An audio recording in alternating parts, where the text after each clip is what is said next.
de Cirugía General de la Universidad de Antioquia, tercer año. Hoy vamos a hablar guía manejo de cáncer de tiroides bien diferenciado. Agradezco al doctor Álvaro Zanabria por la asesoría y amplia documentación. Como es un tema muy amplio, propuse unos objetivos que espero se cumplan con la charla. Uno es reconocer el enfoque claro y conciso del nódulo tiroideo.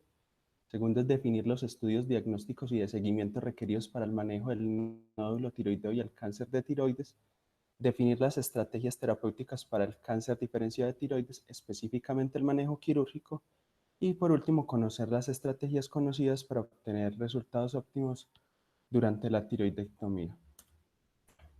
Es importante hablar del tema porque la incidencia del cáncer de tiroides ha aumentado considerablemente en las últimas décadas. Desde 1975 a 2012, la incidencia de cáncer papilar aumentó de 4.8 a 14.9 por 100.000 habitantes. Una de las condiciones asociadas es la radiación de cabeza y cuello que sufrieron varios pacientes durante la infancia entre las décadas de 1910 y 1950 para tratar diferentes patologías de origen benigno y maligno. La mayor disponibilidad, obviamente, y estandarización en el uso de ecografía y aspiración con aguja fina también es otra de las causas. Y dentro de la relación de la enfermedad, sabemos que una relación de 1,2.5 hombre-mujer. La tasa de mortalidad no ha cambiado significativamente entre el 2003 y el 2012 y por eso hay que reevaluar diferentes aspectos. Una de las problemáticas obviamente es el sobrediagnóstico y a pesar de que el 40 al 60% del aumento de la incidencia en el cáncer de tiroides se ha visto asociado por el mayor implementación de ecografía, también hay factores obviamente de los pacientes, especialmente mitos que ellos crean asociados, por ejemplo, al peso con la epidemia de la obesidad y la glándula tiroides, lo importante que es un caso índice para una familia que siempre cree que el cáncer puede ser hereditario y de origen familiar, lo que hace que otras personas de la misma familia consulten eventos medioambientales, obviamente como los eventos nucleares como Fukushima y Chernobyl, que aumenta obviamente la irradiación y el cáncer de tiroides, la formación y presión médica, el médico que cree que un cáncer diagnosticado es una vida salvada y pues aunque tendemos a considerar el cáncer como una enfermedad potencialmente mortal, el comportamiento del carcinoma papilar de tiroides no es así. Y obviamente sociales y políticas en cuanto a los medios de comunicación o también a los entes gubernamentales que promueven estrategias para la prevención y detección temprana del cáncer. Esto va a llevar a unas consecuencias importantes, entre esas un aumento en el número de cirugías, complicaciones asociadas a las cirugías, dependencia de levotiroxina para hasta un 50% de los pacientes si es hemitiroidectomía o para el 100% si es tiroidectomía total, los daños emocionales y el estigma que pueda tener un paciente con cáncer y obviamente cualquier tipo de consulta que conlleva a estos pacientes generalmente lleva estudios sin alcanzar a calcular los costos al sistema. Por eso es importante conocer los factores de riesgo y modular pues este sobrediagnóstico. Principales factores de riesgo está la irradiación de cabeza y cuello, los síndromes hereditarios como la poliposis familiar, el complejo de Carney, la neoplasia endocrina múltiple tipo 2, el síndrome de Werner o síndrome de Cowden. También mirar en los extremos de la vida, en los niños, adultos menores de 30 años y antecedentes familiares de cáncer de tiroides. Acá es importante especificarle a la población que el comportamiento de un cáncer familiar de tiroides generalmente se describe más o menos en 3 casos, en familiares de primer grado y que tengan una anticipación en la presentación del cáncer para cada familia. Dentro de la patogenia se han documentado varias mutaciones o reordenamientos en los genes que codifican las proteínas en la vía de la proteína quinasa activada para mitogenomab y pues algunas de estas mutaciones son exclusivas y no superpuestas, sobre todo en el RET, PTC, NTRK1, RAS, BRAF, en hasta un 70% de los cánceres de tiroides bien diferenciados. Dentro de la presentación clínica que el paciente debe darnos alarma está el rápido crecimiento nodular, un paciente que se encuentra en los extremos de la vida, los antecedentes relevantes como los que le mencioné, síntomas de invasión como ronquera de nueva aparición, disfonía, disnea, estridor y disfagia. Obviamente el examen físico, mirar una masa que depende de la glándula con fijación a tejidos circundantes y si hay adenopatías cervicales asociadas. Además, si podemos, si tenemos disponible y el entrenamiento, una laringoscopia indirecta en el consultorio, mirar si el paciente presenta parálisis de las cuerdas vocales. Es importante entonces mirar el enfoque de nódulo tiroideo porque es principalmente cómo se va a manifestar un cáncer de tiroides. Es una condición altamente prevalente, hasta en el 50% de la población puede tenerlo, siendo asintomática. Esto es debido al mayor uso de ayudas imagenológicas, como lo mencioné. Cuando uno revisa las series quirúrgicas, la incidencia de que sean malignos es de un 5 a un 15%, y obviamente el objetivo está en reducir el sobretratamiento y minimizar la morbilidad. Lo podemos detectar por examen clínico de rutina, el paciente lo nota, o hay un estudio radiológico que lo detecta que se realizó por cualquier otra causa. Independiente del motivo o cómo detectemos el nódulo, debemos hacer el enfoque inicial del mismo. La importancia en las series no quirúrgicas, vemos pues que la incidencia de cáncer de tiroides es menor, de 4 al 6%.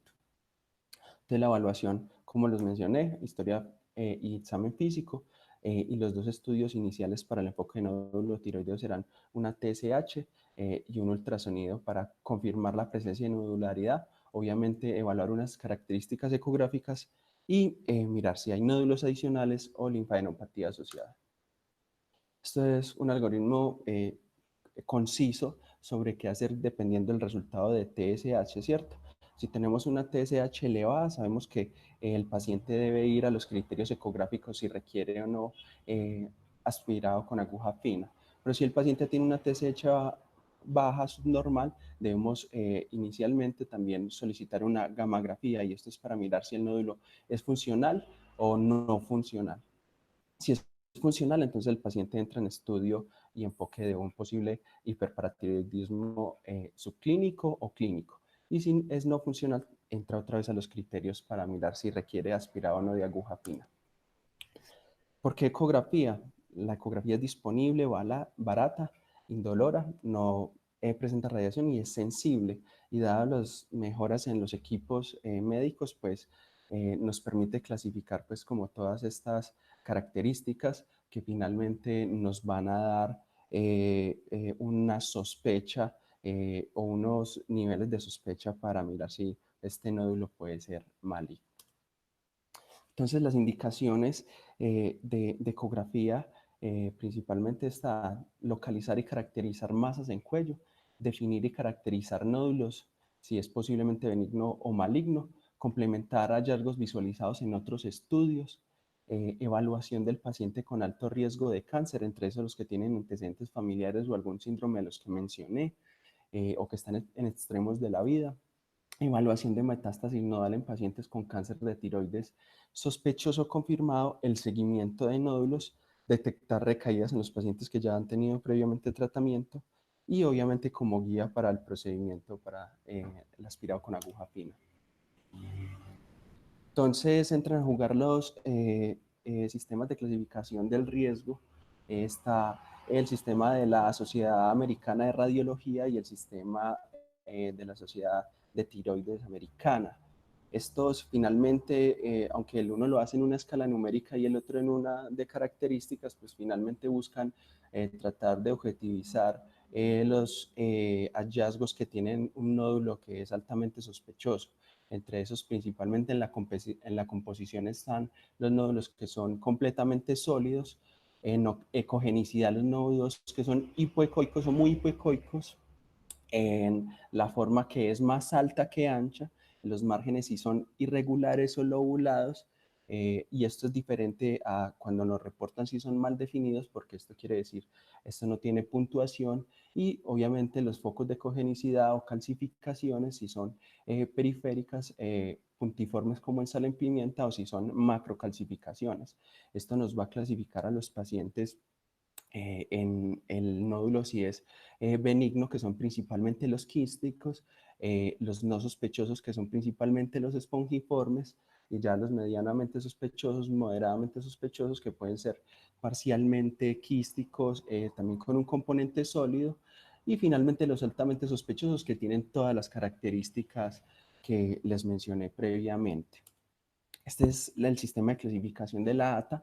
El alto riesgo tiene una sospecha de un 70-90% de riesgo de malignidad, el riesgo intermedio de un 10-20%, el bajo riesgo de 5-10 y el muy bajo riesgo menor de 3, el benigno menor de 1.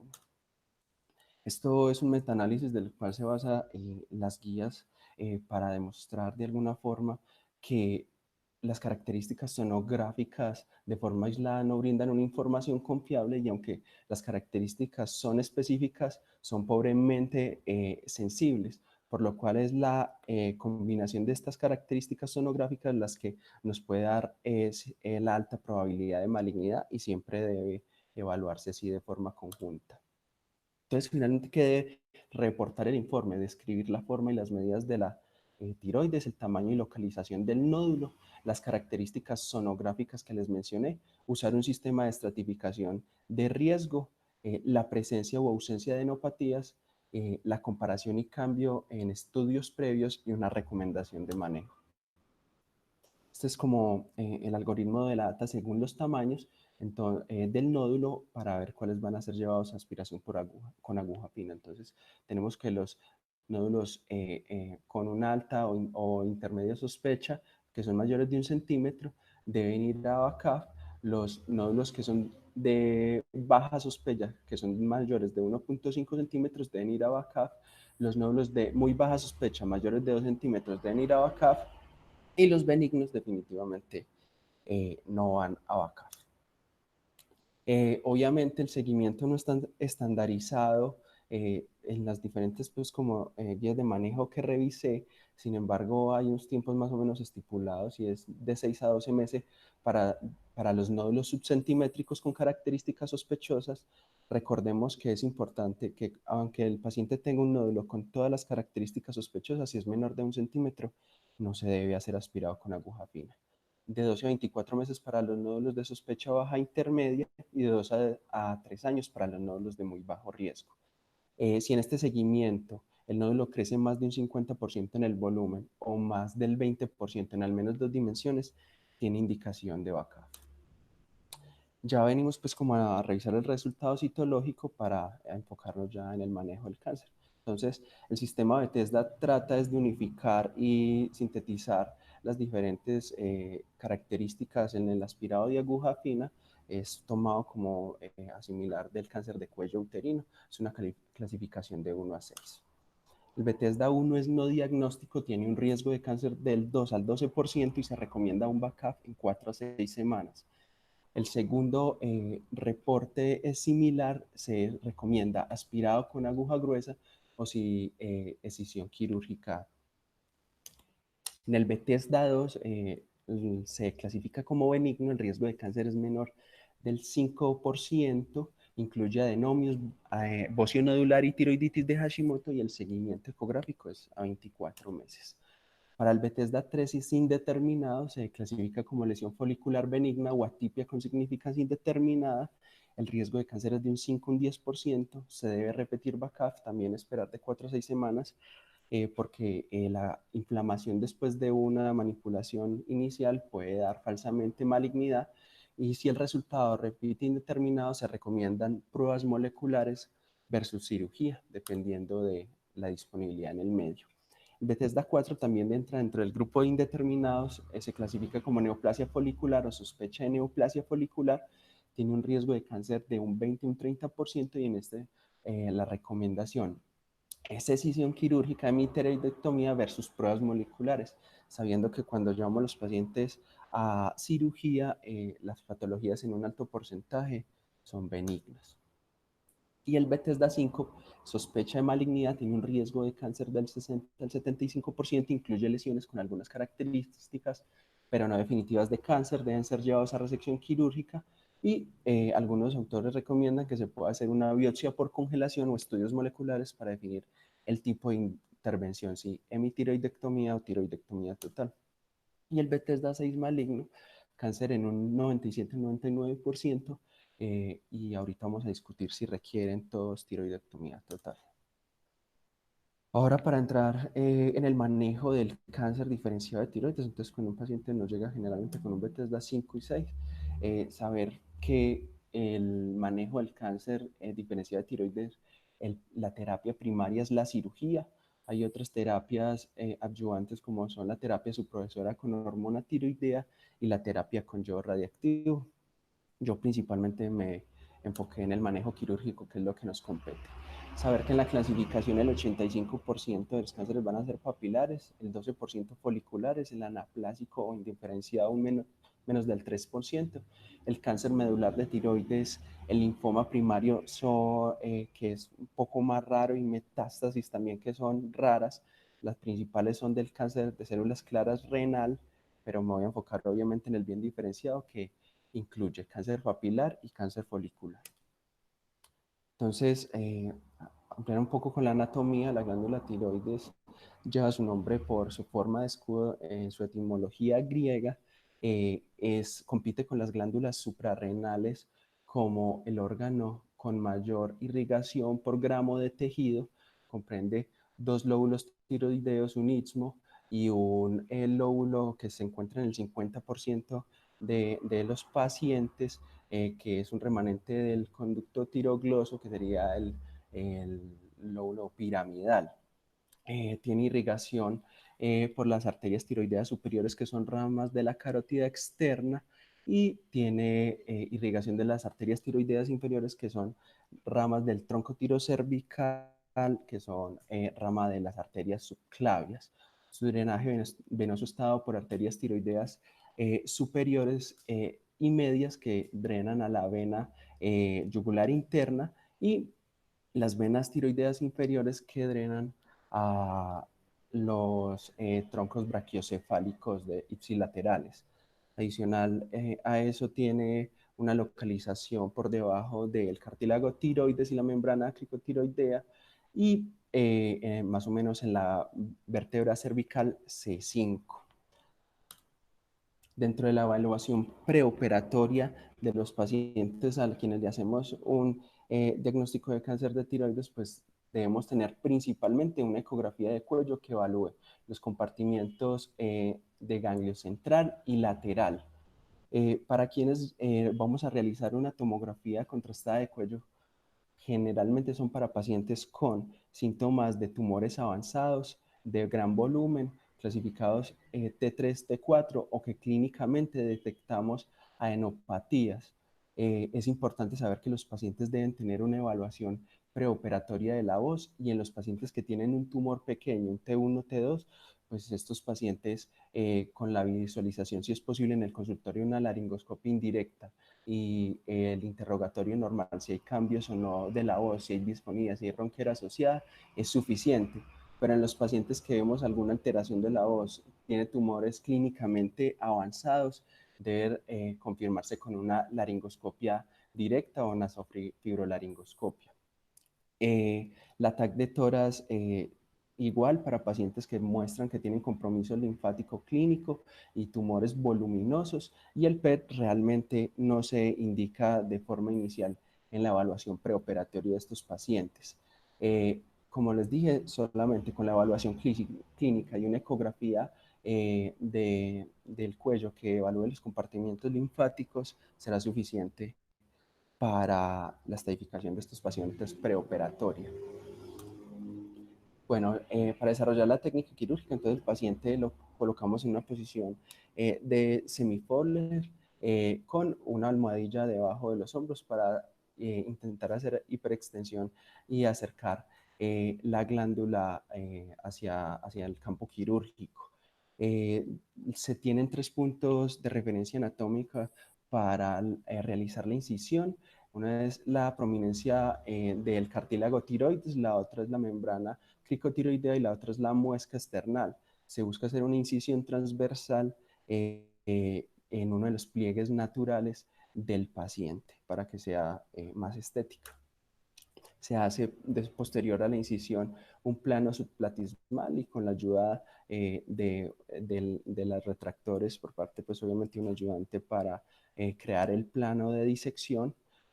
Posteriormente se abre sobre la línea media que generalmente es avascular y se divide en los músculos pretiroideos. Se identifica y liga la vena tiroidea media y posteriormente se trata de hacer una disección de lateral a medial. Se hace el control vascular principal, inicialmente, perdón, de las arterias tiroideas y venas tiroideas superiores y haciendo la disección de lateral a medial, se hace también control vascular de las arterias tiroideas y venas tiroideas inferiores.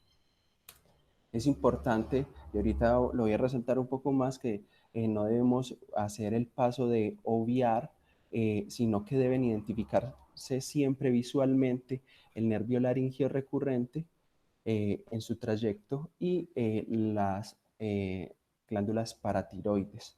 Si se hace una hemitiroidectomía, se hace una sección del istmo previo, clampaje con quelis rectas y posteriormente, pues también en la disección, que ahorita lo voy a especificar más cuando hable de nervio laringio recurrente, vamos a hacer la identificación del ligamento de Berry y obviamente todo el trayecto por el surco traqueoesofágico del nervio laringio recurrente. Adicional, pues lo que les mencioné de la separación, si es una hemitiroidectomía, se saca la pieza, posteriormente se afrontan los músculos pretiroideos y se cierra por capas. Hay otros abordajes, está la tiroidectomía mínimamente invasiva, con abordajes axilares, transolares y retroauriculares y robótica. Generalmente las indicaciones son en pacientes sin cirugía previa ni radioterapia, que no tienen tiroiditis crónica por el aumento del volumen de la glándula, nódulos inferiores a 30-35 milímetros, con un eje craneocaudal de la glándula que sea inferior de 7 centímetros y un volumen inferior a 35 milímetros. Esto, los resultados oncológicos y clínicos son comparables cuando se cumplen estas indicaciones. Sin embargo, obviamente, sobre todo para la robótica, se aumentan los costos y requieren de una mayor curva de entrenamiento. Disculpen que no sé qué pasó.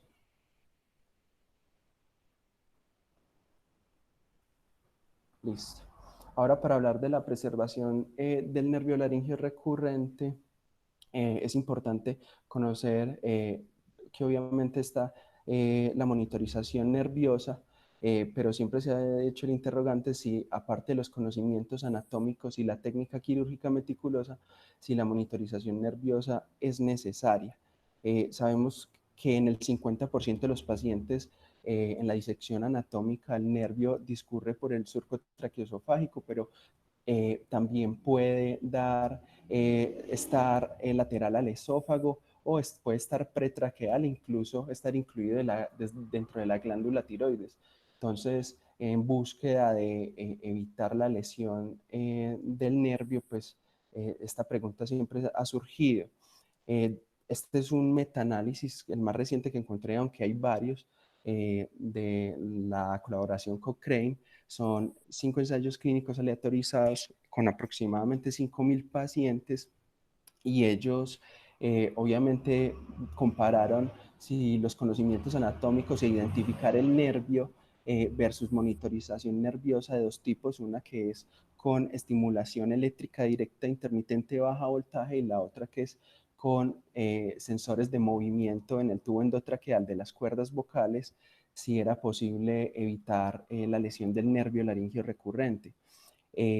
Lo que muestra este metaanálisis y otros de los cuales revisé es que no es superior a tener unos adecuados conocimientos anatómicos y una técnica quirúrgica meticulosa. Que lo más importante es no hacer el paso de obviar la identificación, ni hacer tracción, ni hacer activación de dispositivos eléctricos o de energía menores a 3 a 5 milímetros del nervio, y una disección cuidadosa no es superior a hacer monitorización nerviosa. Esto sabiendo que se aumenta el tiempo quirúrgico y los costos. Adicionalmente a eso, sabiendo que hay unos casos seleccionados que los autores sugieren que podría mejorarse de pronto el rendimiento de la cirugía, y serían los pacientes con tumores voluminosos, en los pacientes que tienen una reintervención o en los pacientes que previamente conocemos que ya hay compromiso de uno de los nervios por el tumor o por lesión de una cirugía de cabeza y cuello previa, pero no supera una adecuada técnica quirúrgica. Y la otra parte importante es la preservación de las glándulas paratiroides. Sabemos que las glándulas paratiroides superiores tienen una ubicación más o menos constante en un 80% porque su migración desde la tercera bolsa faríngea su origen embriológico es más corto. El 80% está por detrás del lóbulo tiroideo superior, posterior a la arteria tiroidea superior, y también posterior al nervio laringeo recurrente, que es una de las zonas más frecuentes de lesión del nervio principalmente. Mientras que las glándulas paratiroideas inferiores sí tienen una localización más inconstante porque vienen de la cuarta bolsa faríngea. Su migración viene desde el mediastino anterior hasta el cuello. Entonces, en el 40% se encuentra por debajo del lóbulo tiroideo inferior, anterior al nervio laringeo recurrente, pero tiene localizaciones tan variables como pretraqueales, paraesofágicas o incluso incluidas en la vaina carotidia. Siempre intentar preservarlas, y esto es importante en la hora de la disección, en tener una ligadura lo más cercana a los polos de la glándula eh, para evitar la desvascularización. Ya sabemos que el 80% de la vascularización depende de la arteria tiroidea inferior. De no ser posible o que el tumor comprometa las glándulas paratiroides, debe hacerse una ampliación de la cirugía y posteriormente hacer un autotrasplante, sea en el músculo esternocleidomastoideo o en los músculos pretiroideos. En cuanto al manejo quirúrgico, entonces, las indicaciones para un tumor menor de 1 centímetro, dado lo que les mencioné, el sobrediagnóstico, idealmente estos pacientes no deberían tener un diagnóstico de un CA, eh, porque no se deberían estudiar estos nódulos menores de 1 centímetro, pero si ya el paciente tuvo el diagnóstico, entonces se debe hacer obviamente una mitiroidectomía si no hay extensión extratiroidea y si el paciente no tiene compromiso de ganglios linfáticos. Si el tumor es de 1 a 4 centímetros, sin extensión extratiroidea y sin ganglios linfáticos, entonces la indicación es variable. Si el paciente no tiene factores de riesgo como antecedente familiar, como algún síndrome hereditario conocido, extremos de la vida, se recomienda una tiroidectomía total. Pero si el paciente no tiene factores de riesgo y la histología no da pues como hallazgos de riesgos como que sea de tiroides de células columnares, insulares, alteraciones moleculares o principalmente el BRAF, estos pacientes pueden llevarse a tiroidectomía. Los tumores mayores de 4 centímetros con extensión extratiroidea o metástasis requieren tiroidectomía total. El microcarcinoma papilar multifocal de más de 5 focos también requiere tiroidectomía total. Y los nódulos tiroideos indeterminados, o sea, aquellos Bethesda 3 o 4, que son sospechosos, los podemos llevar con la consideración del paciente a una hemitiroidectomía. Si en el reporte patológico de estos pacientes nos sale que tiene invasión linfática, invasión vascular de más de 5 focos, más de 5 nódulos linfáticos comprometidos con micrometástasis, si tiene histología desfavorable como carcinomas de células insulares o columnares, estos pacientes deben ser llevados a tiroidectomía de determinación. Esto es importante, la vigilancia activa, porque como les dije que hay un sobrediagnóstico, el grupo japonés que fueron los pioneros en este tipo de manejo, aunque no es ampliamente adoptado, vieron que como no se aumentaba la mortalidad de los pacientes a pesar de el mayor diagnóstico, empezaron desde 1993 a observar los casos de carcinoma papilar de bajo riesgo. No es una opción ampliamente adoptada. Debe haber una discusión quirúrgica informada con el paciente y que haya cumplimiento y que haya un seguimiento por un equipo multidisciplinario, pero en las series japonesas, en un seguimiento a 10 años, solo un 16% de los pacientes requirieron tiroidectomía por aumento del nódulo, y de estos 3,4% tuvieron compromiso de ganglios linfáticos, y esto no aumentó la mortalidad en los pacientes. Este es el panorama local. Hay dos estudios de corte prospectivo del doctor Sanabria, uno con 57 y otro con 102 pacientes, y tenía las mismas indicaciones. Eran microcarcinomas de bajo riesgo, es decir, menores de 1,5 centímetros, que estuvieran encapsulados y sin compromiso de ganglios linfáticos, aunque el seguimiento máximo fue de 2 años para estos pacientes, pues tampoco hubo un aumento en las complicaciones, y pues nos muestra un panorama en que es posible hacer vigilancia activa con la educación adecuada tanto al personal médico como a los pacientes en el microcarcinoma. Ya para hablar de disección de nodos linfáticos, entonces en los pacientes que clínicamente tienen o imagenológicamente tienen compromiso de nódulos linfáticos, ya vamos a hablar pues de la disección terapéutica. Es controvertido el tema de disección profiláctica del compartimiento central. Lo que dicen los autores es que no influye en la supervivencia de los pacientes. Hay poca utilidad para el carcinoma papilar de bajo riesgo y es indicada en la enfermedad localmente avanzada, obviamente T3, T4, con un enfoque selectivo, o los pacientes que tienen algunas de las características que les mencioné previamente, que son desfavorables en la histología. Pero la disección profiláctica del compartimento central no se hace de forma rutinaria.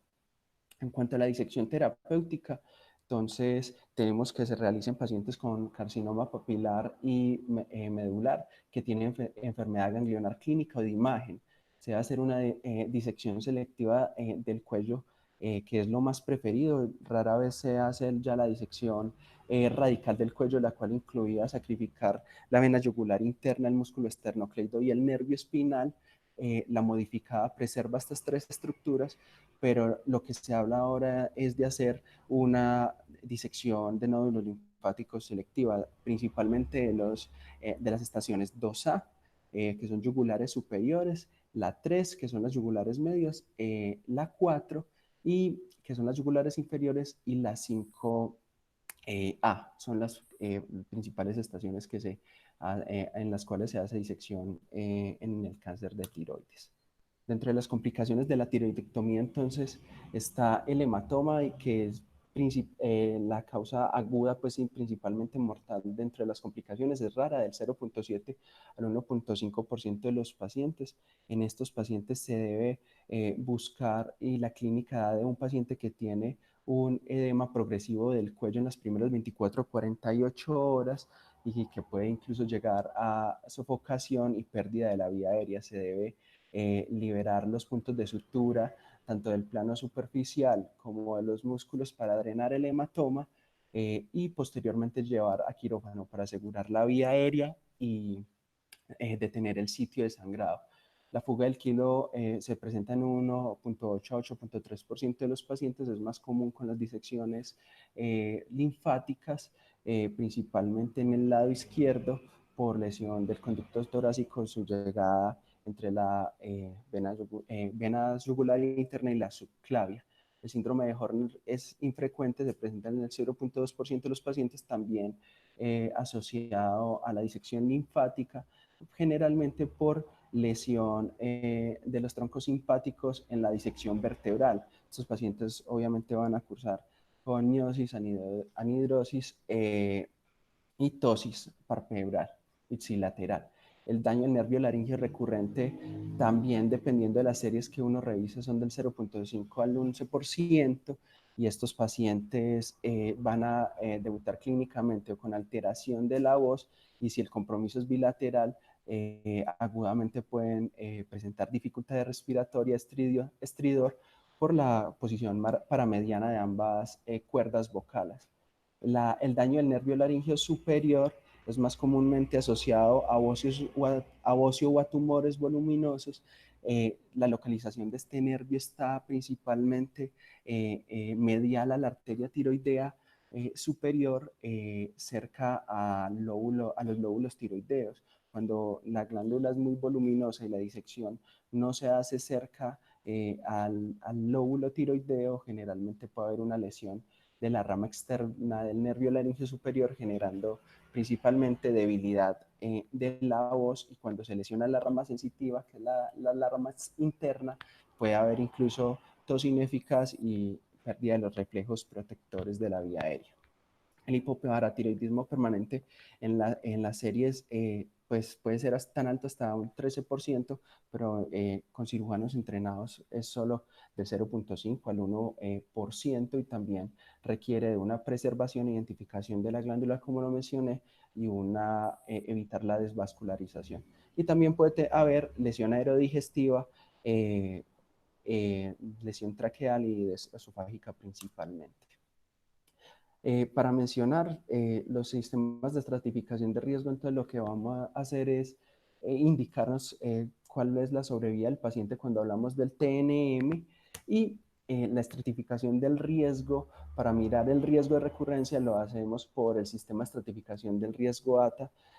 Básicamente, para resumir esta tabla, ya que es un poco, no pues como académica, el alto riesgo son los pacientes en los que dejamos tumor visiblemente a la hora de hacer la resección. Esto idealmente no debería pasar cuando la tiroglobulina está por encima de 5 nanogramos decilitro en los pacientes que se sometieron a tiroidectomía total, pacientes que tienen ganglios linfáticos clínicos comprometidos y no se hace una disección completa, y es evidente que estos pacientes no deberían pues manejarse de una forma incompleta, o cuando el cáncer de tiroides folicular tiene una invasión vascular extensa. Los de bajo riesgo son estos pacientes con T1, T2, que tienen un tumor que se ha sido resecado macroscópicamente, que no tiene invasión a tejidos adyacentes, que no tiene compromiso vascular y no tiene ninguna histología de comportamiento agresivo. ¿Para qué nos sirve principalmente los sistemas de estratificación? Entonces, para mirar los objetivos de manejo posoperatorio. Los niveles de TSH cuando un paciente es operado pueden ser medidos 4 a 6 semanas después. Si el paciente ya era hipotiroideo, puede seguir con su dosis de levotiroxina que venía recibiendo, y según la estratificación del riesgo se buscan los niveles de TSH posoperatorios. Si el paciente es un bajo riesgo, puede tener una TSH entre 2 microgramos y 0.5. Si el paciente es de riesgo intermedio, se busca una TSH de 0.5 a 0.1 microgramos, pero si el paciente es de alto riesgo, hay que tenerlo completamente suprimido y el rango de TSH debe ser por debajo de 0.1. La dosis recomendada de levotiroxina es de 1.6 a 2 microgramos por kilo día en estos pacientes. Como para mencionar, la terapia con yodo en la actualidad se realiza en casos seleccionados según la estratificación de riesgo. Generalmente es manejada por endocrinólogos expertos en cáncer de tiroides. El monitoreo de la terapia se hace pues como en 4 ítems. El seguimiento se hace con ecografía, TSH y tiroglobulina, una excelente respuesta cuando no hay evidencia clínica, bioquímica o estructural de la enfermedad, una respuesta bioquímica incompleta cuando los valores de tiroglobulina están aumentados. Para hemitiroidectomía se conoce que es mayor de 30 nanogramos decilitro, y para tiroidectomía total es mayor de 5 nanogramos decilitro. Y una respuesta estructural incompleta es cuando el paciente presenta metástasis locorregionales distantes persistentes, o durante la cirugía sabemos que se dejó tumor. El pronóstico general del cáncer de tiroides es favorable, la mortalidad global es de un 6% y se mantiene estable en el tiempo. Saber que hay factores de mal pronóstico como el tamaño tumoral, la edad avanzada, invasión a tejidos adyacentes o metástasis a distancia. Dentro de las conclusiones, la terapia primaria para el cáncer de tiroides diferenciado es la cirugía. Todos los pacientes deben hacerse una evaluación ecográfica preoperatoria de los ganglios linfáticos centrales y laterales del cuello para planificar el procedimiento quirúrgico. Las opciones quirúrgicas incluyen la tiroidectomía total y hemitiroidectomía o ismosectomía en los casos que les mencioné, y para definir las terapias adicionales se requiere el uso de un sistema de estratificación de riesgo, el TNM para clasificar sobrevida y la clasificación de ATA para mirar el riesgo de recurrencia y terapias posteriores a la cirugía. Gracias.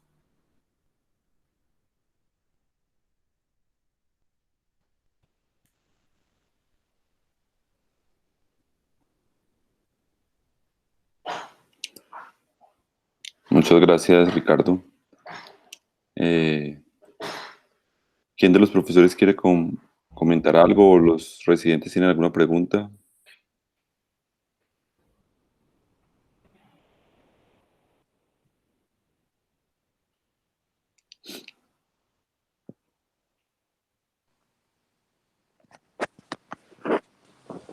En general me pareció que es una revisión muy amplia. Mis sugerencias siguen siendo las mismas de siempre y creo que Jimmy también lo envió en el correo. El manejo del tiempo, como adherirse al título. Si es cáncer de tiroides, creo que íbamos 20 minutos de la charla y no habíamos empezado a hablar de cáncer de tiroides. Entonces todo el tema final, el seguimiento, la respuesta al tratamiento, a todo eso creo que se le puede haber hecho mucho más énfasis que al estudio inicial de nódulo tiroideo. Muy bien. No sé si Alejandro Monera o Álvaro quieren comentar alguna cosa.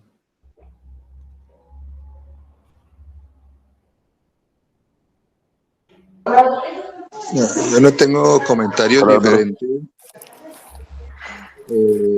Lo único que creo que debe resaltarse es que, y es mi opinión particular y la de muchas personas en el mundo, es que desafortunadamente los cirujanos generales han abandonado la tiroides. No sé por qué razón, pero es importante recordar que la cirugía general fue la que diseñó y desarrolló la cirugía tiroidea desde Kocher, hace ya 100 y pico de años, y que creo que el cirujano general tiene un papel importante en el manejo de la enfermedad tiroidea. En este caso, en los tumores, en los carcinomas de tiroides de bajo riesgo que requieren o una hemitiroidectomía o una tiroidectomía total. Creo que hay que retomar eso dentro de las actividades que hace cirugía general.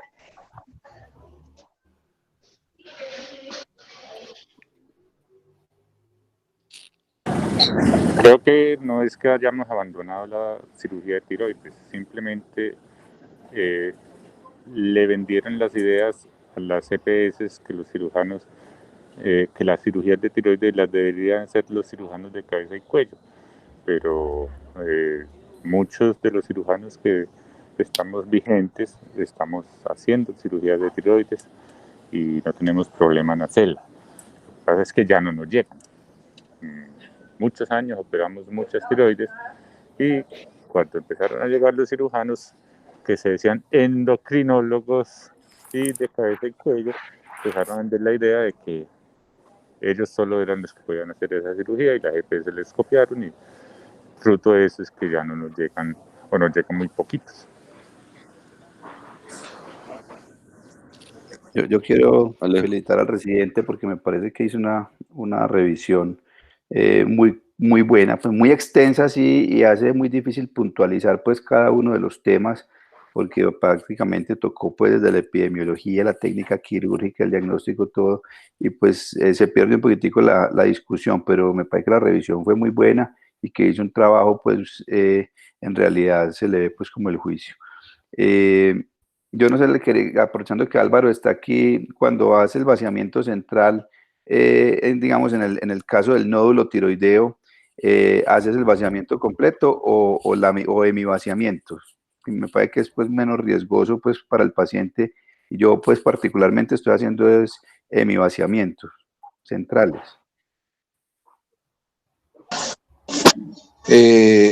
La posición local, y es la escuela americana, no hacemos vaciamientos profilácticos.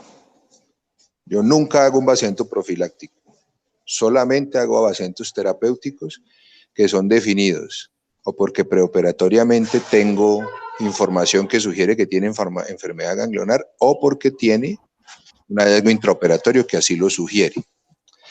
Y digamos que esa moda de los semivaciamientos es una moda muy asiática, de hacer medios vaciamientos, pero no tiene razón lógica. Si uno mira la historia y la filosofía y la lógica de los vaciamientos, uno no debe hacer berry picking, está contraindicado hacer berry picking.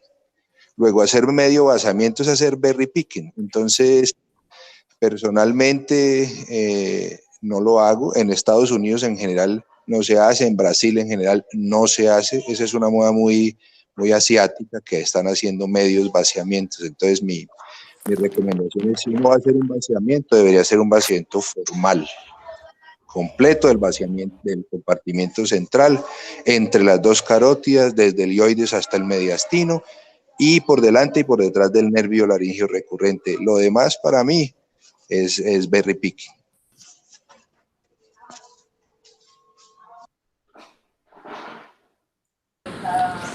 Para el seguimiento de estos pacientes que le hacemos cirugías conservadoras y que dejamos la mitad de la tiroides, es difícil ver los niveles de TSH o de tiroglobulina, por ejemplo, si es un papilar. ¿Cómo estamos haciendo en ese sentido, Álvaro? El seguimiento de los pacientes que se les hace media tiroides es únicamente con ecografía y con TSH y T4 libre. No se debe utilizar ni tiroglobulina ni anticuerpos, porque como tiene remanente tiroideo siempre va a salir alto. Las guías americanas dicen que el número mágico es 30 de tiroglobulina para los que piden tiroglobulina, pero eso no tiene ningún estudio, solamente se asume que 1 gramo de tejido produce un microgramo de tiroglobulina. Entonces, si usted tiene 30 gramos de tiroides remanente, pues va a tener 30, y que si tiene más, entonces hay que pensar que es tumor. A todo el mundo se le olvida que los pacientes que tienen media tiroides hacen hiperplasia del nódulo contralateral. Entonces puede subir la tiroglobulina únicamente por hiperplasia. Entonces, en general, no se debe utilizar. Solo la eco y la TSH y la T4 libre. Y la eco nos va a definir si hay nódulo contralateral, si aparecen ganglios, otro tipo de hallazgos que así lo sugieren. Pero es suficiente con esos 2 exámenes.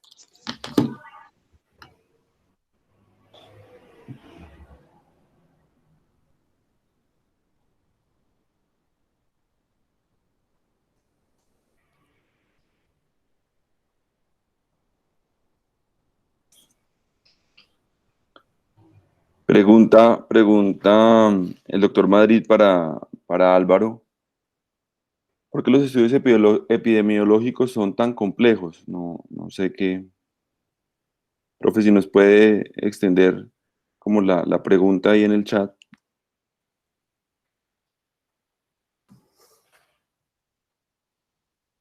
¿Tan complejos en cuanto a qué, profe?